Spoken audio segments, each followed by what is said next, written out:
And we will work with anyone to fix our broken immigration system in a comprehensive and bipartisan manner. Mike Johnson has a permanent Jim from The Office look on his face. Like every time I see him, he's always doing that Jim face. You know what I mean? I'm from the UK, no idea what's going on. We're electing. So, all right. So the United States government has 3 branches of government.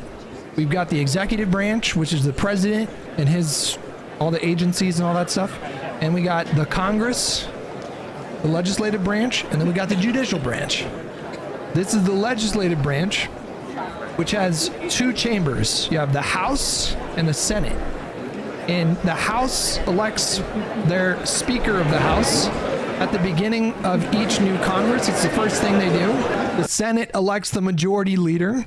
Whoever's in the majority basically get to determine who the House Speaker is going to be. The Republicans have the majority. And so Mike Johnson, who's the guy pictured in the center of the screen here, was the Speaker of the House in the last Congress. He took over from McCarthy after Gaetz ousted McCarthy. And so Johnson has to get a majority of the votes in order to secure the nomination. And right now he doesn't have that. So it's just going to keep going rounds and rounds and rounds of voting until a speaker is elected. To a certain extent, this is all theater because it's pretty much guaranteed that Johnson is going to win at some point. And so what's happening is Johnson is having members of his own party, the Republican Party, the conservative party in this country, the party that Donald Trump currently leads. What's happening in the House is you have what's known as the House Freedom Caucus. So it's a group of 25 representatives that are Republicans, and they are very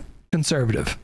So the House Freedom Caucus prioritizes the federal budget over everything else. And so they're what you call budget hawks. They don't want governments. They want, pretty much all of them would like government spending to be as close to zero as possible. And so the holdouts in the House Freedom Caucus are doing this to send Mike Johnson a message. They'll eventually fold. They all know they're going to fold, but they're going to make him go through multiple rounds. There's that demon again. Something is possessed in her. There's something wrong with her. She's hiding something. So yeah, anyways, these holdouts, they're doing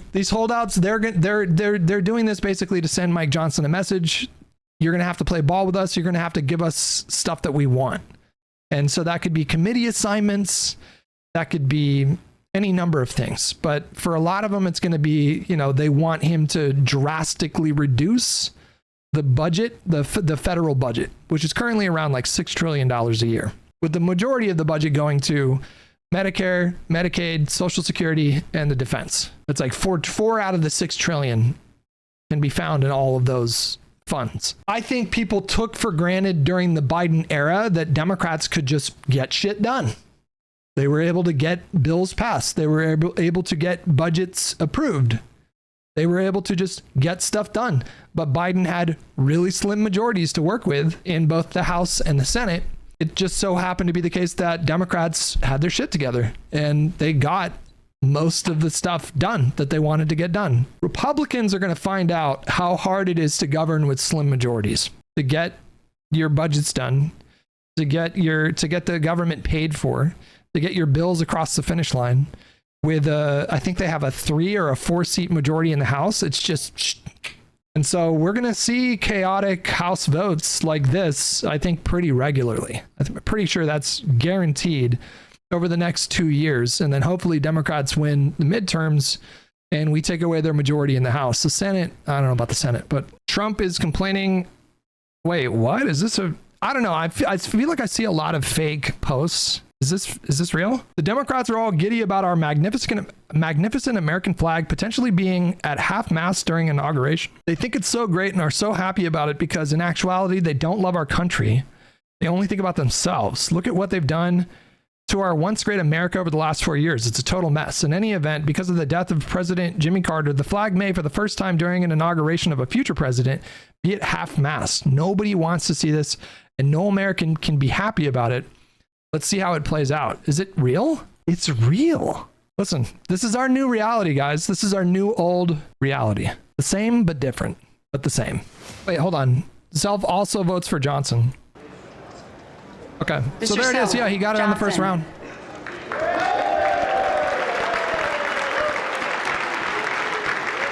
Which, if you're Johnson, that's what you definitely want to see, right?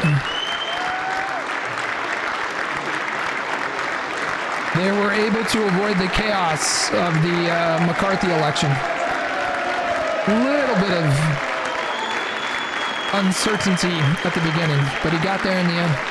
Well, it looks like Mike Johnson has the votes to be Speaker, with Ralph Norman and Keith Self changing their votes from their first vote to Mike Johnson. The total is now... Matt Gaetz walks in the room. Everyone turns around. The Honorable Hakeem Jeffries of the state of New York has received 215.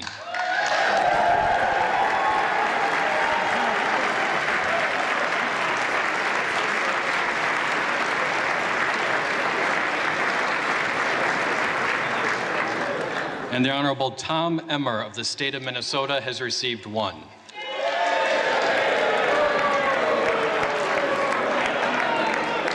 Therefore, the Honorable Mike Johnson of the state of Louisiana, having received a majority of the votes cast, is duly elected Speaker of the House of Representatives for the 119th Congress.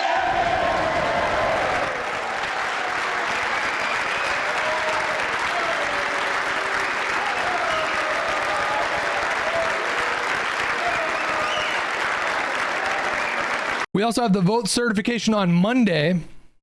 Tomorrow's the 4th, Saturday, the 5th, Sunday, the 6th will be January 6th, where they certify the votes. And then 2 weeks after that, Donald Trump will be inaugurated. Committee to escort the Speaker-elect to the chair. Chairman Aguilar, thank you for your kind and generous words of nomination. To my colleagues in government, new members of Congress, families, friends, all those assembled. It's a high honor and a distinct privilege to welcome you to the People's House and the 119th Congress. The Bible teaches us in Ecclesiastes, the 3rd chapter, 1st verse, that for everything there is a season and a time for every matter under heaven. It's fair to say that in a democracy, there's a time to campaign and a time to govern. The election is over. This is a new Congress. The American people need us as their elected representatives in this season to put down our partisan swords and pick up bipartisan plowshares. It's time for us to come together, not as Democrats or Republicans, but as Americans, to get things done for the people. In that spirit, House Democrats will work hard to find bipartisan common ground with our Republican colleagues in the incoming administration on any issue. Good luck with that. Whenever and wherever possible, in order to make life better. Good luck with that. For everyday Americans. For far too long in this country, the cost of living has gone up, but the size of the middle class has come down. Housing costs are too high. Grocery costs are too high. Childcare costs are too high. Insurance costs are too high. Utility costs are too high. America is too expensive. There are far too many people in this great country who for decades have been struggling to live paycheck to paycheck. That is not acceptable in the wealthiest country in the history of the world. We need to build an affordable economy for hard-working American taxpayers, and we need to build it now. It's time for us to come together and finally lower the high cost of living in the United States of America once and for all.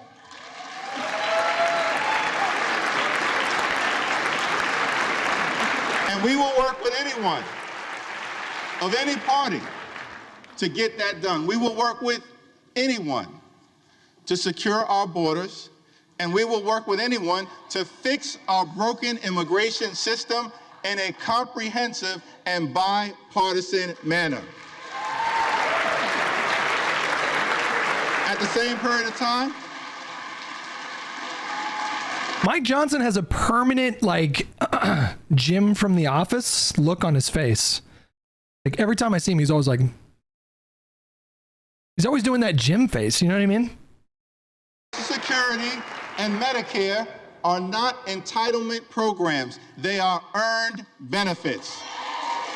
Hardworking American taxpayers pay in to Social Security and Medicare every day, every week, every month, every year throughout their entire adult life.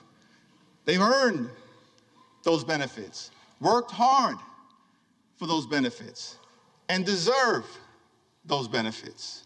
So as Democrats, our promise to the American people is that we will fight hard to make sure that no one in this town takes away Social Security or Medicare from the American people. Not now, not ever. No means never.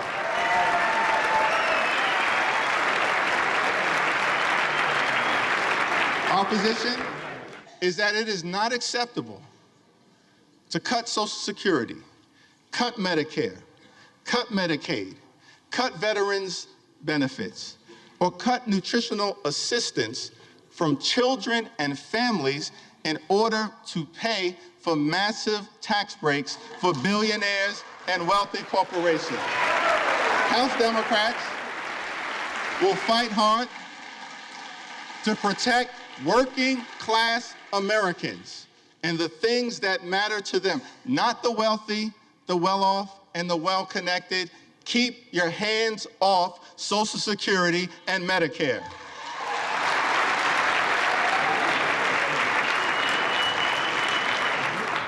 Over the last 4 years, it's been a great honor for us to work alongside President Joe Biden and Vice President Kamala Harris, whose administration rescued the economy from a once-in-a-century pandemic, delivered historic infrastructure investments, created more than 15 million good-paying jobs, enacted common-sense gun safety legislation for the first time in 30 years, provided life-sustaining health insurance to veterans suffering from toxic exposure, championed the largest investment in combating the climate crisis in the history of the world, which we will defend, and brought down the high price of life-saving prescription drugs for millions of Americans. Thank you, President Biden and Vice President Harris, for your powerful, principled, and purposeful public service. Thank you.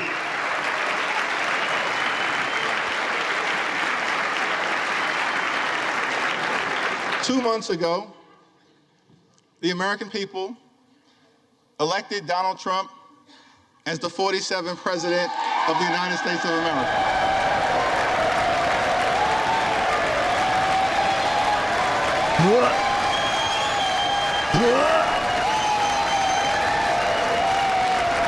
We're going to get through this, guys. We're going to get through this, okay? We're going to get through this together. We're going to get through this. It's okay. There are no election deniers on our side of the aisle. Hey, You see,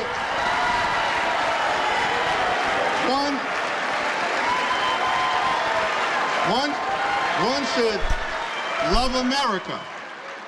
One should love America when you win and when you lose. That's the patriotic thing to do, and that's the America that House Democrats will fight hard to preserve because we love unironically based here. country. America is bigger than any one campaign, any one election, or any one individual.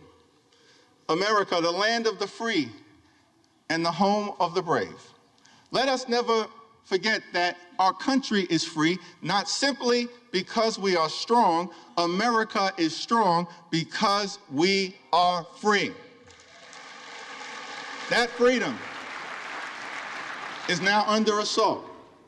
There are some in this country who apparently believe that the freedom of economic opportunity that made them wealthy should not apply to everyone else.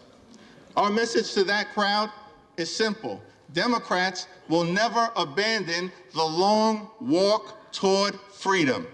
We will fight hard to defend the freedom of opportunity that makes the American dream possible. We will fight hard for the freedom to vote and to fight for a government of the people, by the people, and for the people. We will fight for the freedom to organize and join a union of your choice. We will fight to defend the free enterprise system, but work hard to make sure that it actually works for working class Americans. And we will always defend a woman's freedom to make her own reproductive health care decisions. America promises one nation under God, indivisible, with liberty and justice for all. That's the America House Democrats will fight hard to preserve. God bless you. God bless the House of Representatives. May God continue to bless the United States of America. He's a really gifted orator. He's good. He's good. It is now my responsibility to present the gavel to the gentleman from the great state of Louisiana, the son of a firefighter, a God-fearing man, a husband, and a loving father of four, the 56th Speaker of the United States House of Representatives, the Honorable Mike Johnson. A lot of folks on the left, they get really pissed when they see this kind of cordiality, but it is vitally important to a healthy democracy to see this kind of stuff, even if you don't like the people who are elected. You know, there's a value there, right?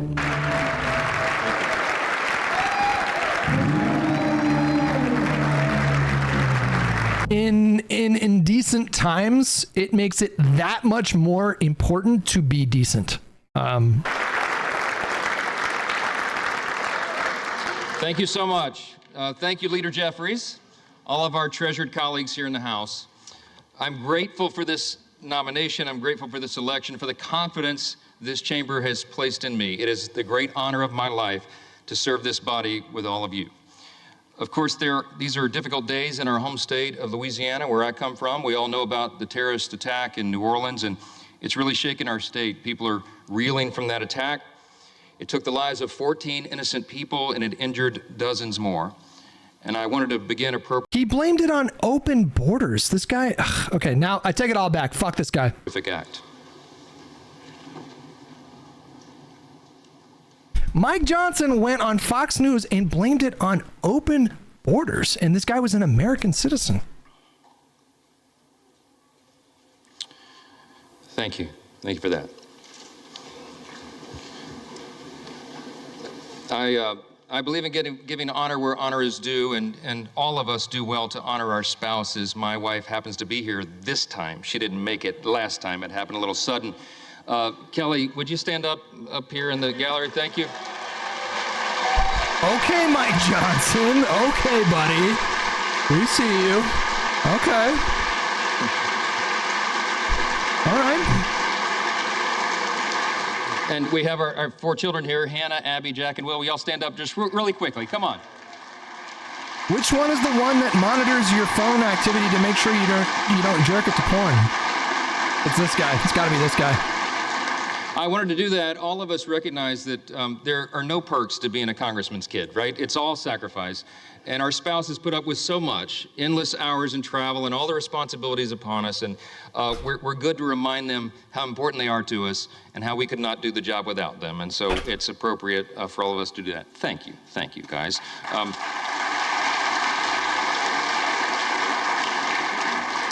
This is a momentous time in the history of our nation. It really is. And as members of the 119th Congress, we are stewards of the great American Revolution that began almost exactly now 250 years ago, 1775 and 1776. It will fall at the time of this Congress, the great anniversary. And in these 2.5 centuries, we've been reminded repeatedly that freedom is never free. And we have stood tall. Takes folks as like the you and me nation on the face of the earth. It is without debate. We are the freest, the most powerful, most benevolent nation that has ever been in the history of the world. And it's not by happenstance.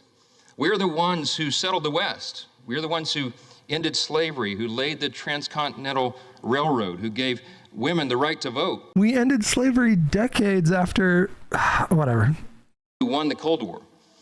Throughout our history, we have done what no one thought was possible. And still, at 250 years old, our nation is actually a young nation.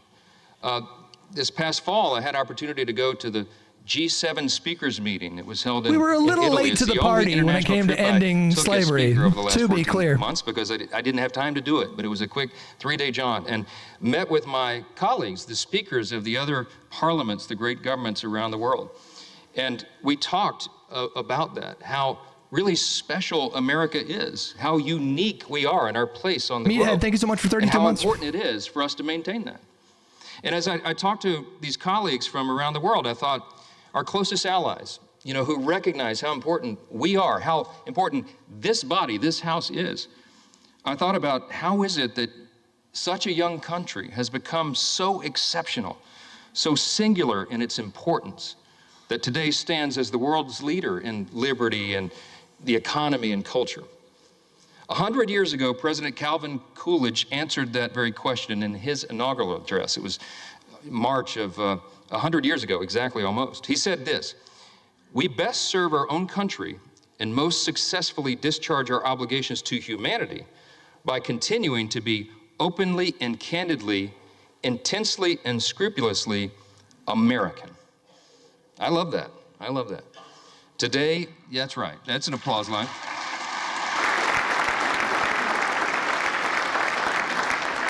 Today, my friends, our nation is the envy of the world. Why?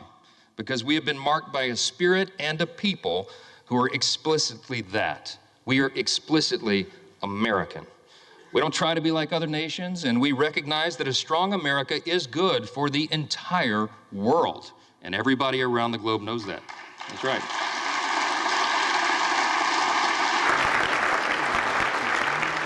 We also recognize that the core principles that made America what we are must still be preserved today. The principles, I call them the 7 core principles of American conservatism, but it's really the 7 core principles of the nation itself. Well, individual freedom, limited government, the rule of law, peace through strength, fiscal responsibility, free markets, human dignity. These are the ingredients, the things that made us who we are. And in America, we know that human flourishing is best achieved by adherence to time-tested truths. We could list a number of those simple truths. Here's a couple. It's better to give a hand up than a hand out. That innovation thrives. You don't want to know where my brain just went with that one. Dies. I'm sure you could guess. The simple truth that it is parents and families and not administrators that must be in charge of their children's education. I think hand jobs are really underrated. I'm just saying, like, people kind of poo-poo. It's kind of like the kiddie table of sex stuff. I disagree. America and Americans. You can grip it in a way that a mouth can't. It can be better than a blowjob in ways. Of course, you want to meld the two for the best experience, but a firm hand is an essential component of that experience, is what I'm saying. We have a mandate, and that was shown in the election cycle. The people want an America First agenda. They do.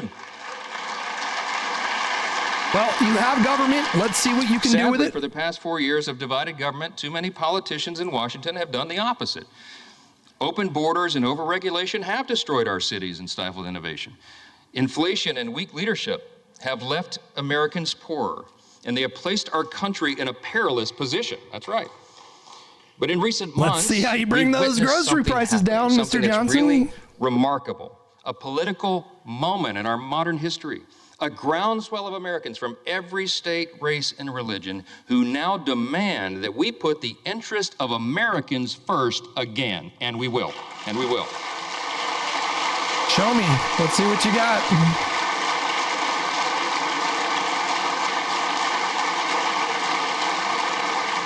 This is a powerful new coalition of our country. It's a coalition that insists that we purge the policies of America last and we bury them in the graveyard of history's mistakes, because it was a big mistake. To that end, this Congress will renounce the status quo and we will listen to the voices of the people. We will act quickly and we will start by defending our nation's borders. That's the number one priority. Yes.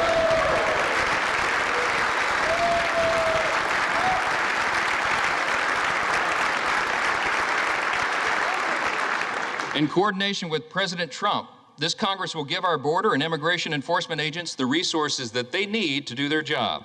We will secure the border, we will deport dangerous, criminal, illegal aliens, and finally finish building the border wall.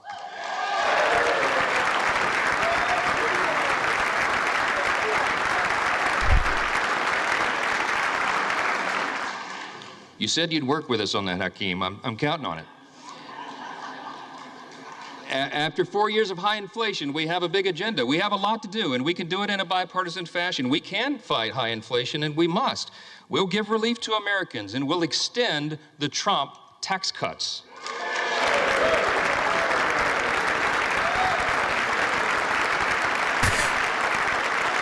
We'll see. We're going Let's to protect see. our Let's see what industries they from do. one-sided trade deals, and we're going to bring overseas investments back to America's shores. That's right. We We'll will defeat the harmful see. effects of inflation, and we'll make life affordable again for America's hardworking people. I love how, like, one day after Trump got elected, he was like, well, I don't know if I'm going to bring those grocery prices down. It's really tough. It's very, very sticky. Justice with. It is our duty to restore America's energy dominance, and that's what we'll do.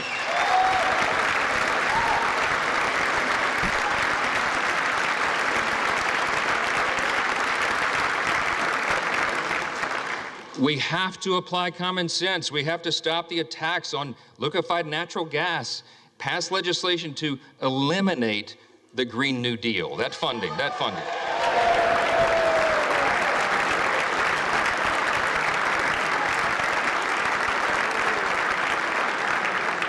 We're going to expedite new drilling permits. We're going to save the jobs of our auto manufacturers, and we're going to do that by ending the ridiculous EV mandates. There are no EV mandates. Not a thing. And as heirs to the American Revolution and the descendants of patriots who defied tyranny, in the coming months, we are going to pass legislation to roll back the totalitarian fourth branch of government known as the administrative state.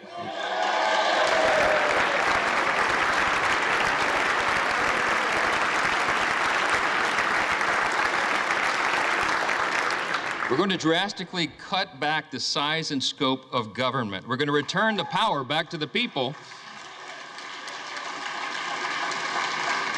And in coordination, The people being Elon Musk. we are going to create a leaner, faster, and more efficient federal workforce. We need to do that. Our people do not deserve to be ruled by millions of bureaucrats they've never voted for, never met, and can never hold accountable. They deserve a government that is led by those they've elected to lead. That is how Article 1 is supposed to work. That was the idea of the Congress, and we will return to that principle. The American people have called on us to reject business as usual and throw out the status quo. We must and we will heed their call.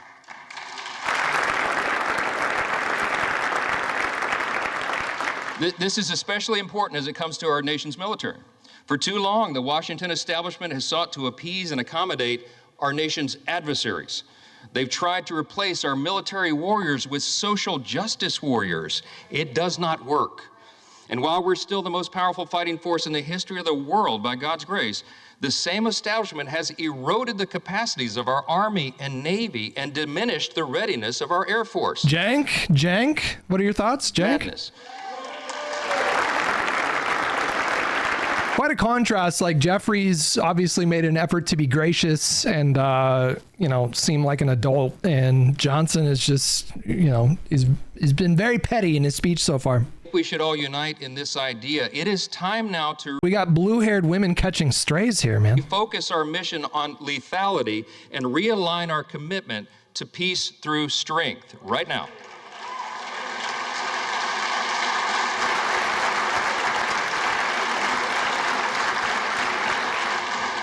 We have to prioritize the things that matter most. We have to make adequate investments in defense.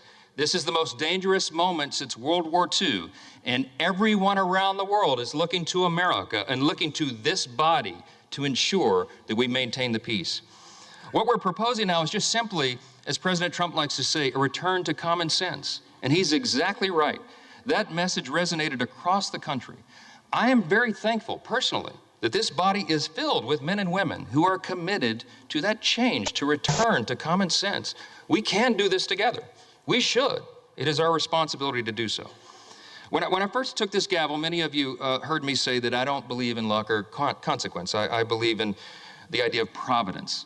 And this morning, I participated with many of you early this morning in the 119th Congress Interfaith Prayer Service. It was held at St. Peter's Catholic Church. Many of you were there.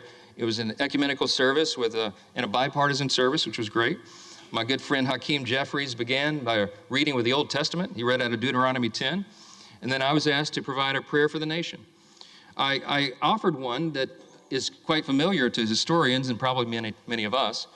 It said right here in the program, it says right under my name, it is said each day of his 8 years of the presidency and every day thereafter until his death, President Thomas Jefferson recited this prayer. I wanted to share it with you here at the end of my remarks, not as a prayer per se right now, but as a reminder of what our third president and the primary author of the Declaration of Independence thought was so important that it should be a daily. Wasn't Thomas Jefferson a deist? He believed in an absentee landlord version of God who didn't listen to prayers? Am I crazy? Who has given us this good land for our heritage, we humbly beseech thee, that we may always prove ourselves a people mindful of thy favor and glad to do thy will. Bless our land with honorable ministry, sound learning, and pure manners.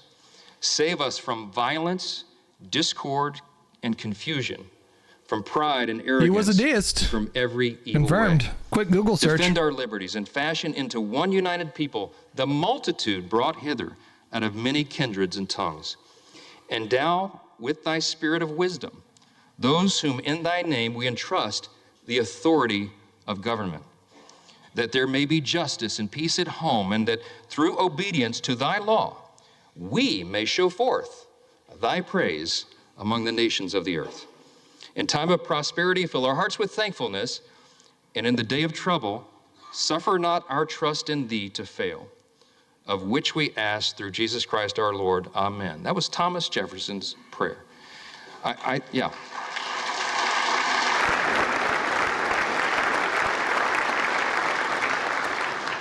Suffer not our trust in thee to fail. We will not fail. We cannot fail. We are all in this together. Our nation is counting on us to band together and solve these problems and get this done. I've said before that I believe God has elevated each one of you, that's just my belief, to your positions of leadership. And it's an act of providence that you've all been placed in your specific roles in this specific moment at this historic time, at the 250-year inflection point of the greatest nation in the history of the world.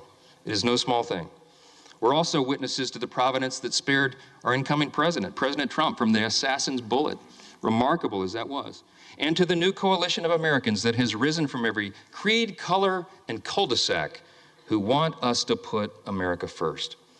Our people are asking for a thriving economy and a rebuilt middle class and strong borders and a strong military, and we can deliver that. See, these objectives and these aims don't have an R or a D behind them. They have a USA. That's what we're about.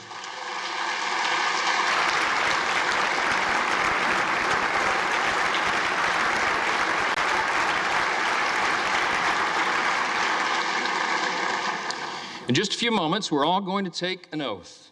It is the same one oath for one nation and under the banner of one great American flag. This is an opportunity for us to protect our shared American heritage, to maintain the conditions needed for self-government, and to defend what Hakeem said earlier, the rights to life, my pronouns are liberty, USA. and the pursuit of happiness. Working together, we have the potential to be one of the most consequential Congresses in the history of this great nation, so long as we work together, we do the right thing, and we put America first. As we think about all we've accomplished in the past 250 years, we can only imagine what life will be like 250 years from now. Whatever the future may look like, if we do our jobs now, we can help ensure that our civic virtues will endure, that this nation will still be an example to all the world for its greatness and its example of self-government, and that in spite of our great challenges and even our disagreements and our healthy debates, this extraordinary institution, the People's House, will still be standing strong. Thank you all so much, and God bless America.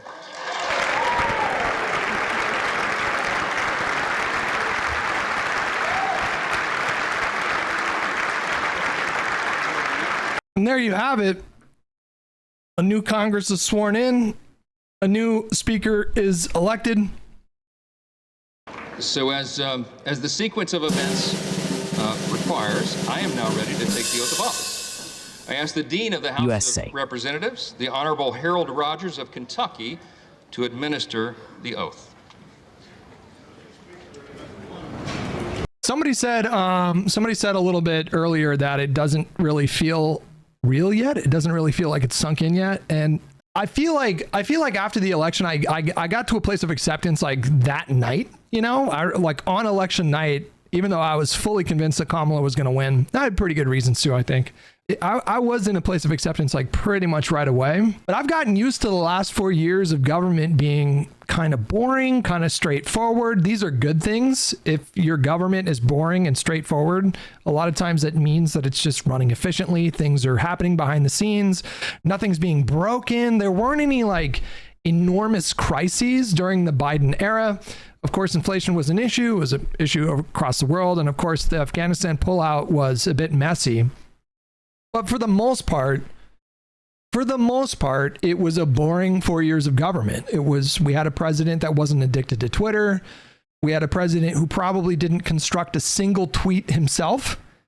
I don't even, if you handed Joe Biden a phone with the Twitter app, would he know how to post? I don't know. I do mean domestically. There's been some upheaval in Eastern Europe and Israel, obviously, but domestically, things have been pretty tame. And we're heading into another 4 years of what was initially chaotic, unhinged, ugly, stupid. And it is my honest intention with you guys to keep my head on straight. The first Trump presidency made me a little crazy at times. It was a lot. It was a lot. I mean, I started my day every day. This is a true story. I would open up the news app on my phone and just search Trump. And then I would just browse through Twitter. And especially like that first 6 months of Trump's presidency was so... Like the Trump presidency started with Mike Flynn having to retire and then being prosecuted for lying to the FBI. That was how it started. So as we head into this second Trump presidency, it is my goal, as I mentioned before, I endeavor to give you guys accurate information, to give you guys sober analysis, and to be playful and not lose my sense of humor in the process. So that's what I'm going to do. I appreciate you guys for being a part of this community. I don't necessarily look forward to the next 4 years of this incoming presidency, but I do look forward to experiencing the next 4 years of this presidency with you guys. As crazy making as the conservative project in America has been for quite some time now, you guys help me stay connected with like a playful, humorous side of myself. And so I really appreciate you guys for doing that for me. It's a two-way street. And so I'm talking into a mic and I'm not having a direct conversation with you guys, literally person to person, but this goes both ways. I hope that my content for covering politics for like the last 8 years has been something that you guys have enjoyed, worked into your regular routine. And I'm really looking to like apply the lessons that I've learned over the last years to the next 4 years. Like I want to be better at doing this with you guys. And so, yeah, anyways, thank you guys for being a part of this scene. We're going to commit to like early streams. So that's going to be the new schedule. I got sick towards the end of the year. And so that kind of threw everything out of whack, but the plan is to start the streams Monday through Friday, starting around 9:30 a.m., going until around 1:30 or 2:30 p.m. And that's going to be the regular schedule. Maybe when football season is no longer a thing, we can do Sundays as well and work that into the rotation. I will be going live this Sunday just because we missed so much time at the end of the last year being sick. And so I will see you guys on Sunday. Again, we're going to start around 9:30. And yeah, I appreciate you guys. Let's keep our heads on straight for the next 4 years. It's going to be a challenge because things are going to get stupid, but let's be healthy people. Okay. Let's just try to be healthy people in the world in the next 4 years.